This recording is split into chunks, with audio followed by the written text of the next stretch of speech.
The associative property is a little bit more difficult, mostly because it includes three numbers. So you remember the associative property says if we have 2 times 3 times 4, we can do this multiplication in any order. So either we can group 2 and 3, figure that out, and then multiply by 4, or maybe we can say it's 2 times 3 times 4, etc., etc. So we have any two of those can be multiplied together first, or we can do 2 times 4 and then times 3. So we can do any of the orders for any two of the three factors first, and figure out their product, and then multiply by the third. Visually, it's really helpful to actually have cubic inch blocks available so that kids can take them apart. And you don't have these in your manipulative kit for two reasons. One is they're generally quite expensive, much more expensive than any of the other manipulatives that you got, and secondly, they weigh a bunch. They can't be made out of foam, so we didn't include those. But hopefully what you can do is you can imagine how we can split this block up, this block of 2 by 3 by 4 in different ways. So for example, if we're going to cut it up this way, front and back, what we're going to be looking for is how many groups we have. And in this case, we've cut it into 2 groups. And each of the groups is a rectangular array. And the rectangular array is 4 by 3. So this particular cut, the way that it's been done, will show us that it's 2 groups that are each 4 by 3.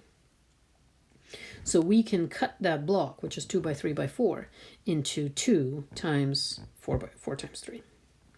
And we can do the same thing here. You see that there are 3 groups, and each of the groups is 2 by 4. Actually, if I'm sticking with the correct order, it should be 4 times 2. So this would be 3 groups of 4 by 2. And since it's the same block that we're starting with, then we should be able from here to say that the total number of blocks is going to be the same, whether you're multiplying 2 times 4 times 2 groups of 4 by 3 or 3 groups of 4 by 2. So and from there, you can use different iterations and different examples of how you're going to cut up this block to show the kids that it doesn't really matter what order you do the multiplication in. You're just building the block in a different way, but the total value of the block is going to be the same. So we can go through the rest of the examples. So here I see 4 groups, 4 groups, and each of them is a 1 by, they're lying down. So let's not do 1, but let's do 2 by 3. So 4 groups that are 2 by 3 each. So 4 times 2 by 3. Okay. Now here, this is interesting because each of the groups, each of the pieces is only 4 blocks. But the groups are set up in an array. The groups are set up in a 2 by 3 array. So do you see 2 times 3 groups? Right, 2 times 3 groups, because you have the groups are kind of laid out in a rectangle, so 2 rows of 3 columns each. So we could even write this same expression as a 2 times 3 all times 4. Now if we look at this example, we have each of the groups is 2, but the groups are set up in a 4 by 3. So 4 times 3 times 2. Okay.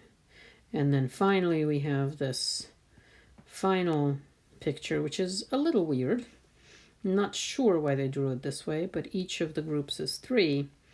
And then do you see 2 groups of 4? In a way, if you look at it as being set up this way, right? So there's 2 front and back which is two layers, and then 4 rows. Right? Do you see that? Or you can see the left ones and the right ones are 2 groups of 4 in each. So 2 times 4 times 3. So there are lots of different ways that you can write the same multiplication, the same volume, the same block, and split it up into different groups and write it out as multiplication. So that's the associative property that we will use quite a bit. And here the last problem asks you to generalize and explain how you could generally explain the associative property. Okay, so take a stab at that and let me know if you have any questions with about that.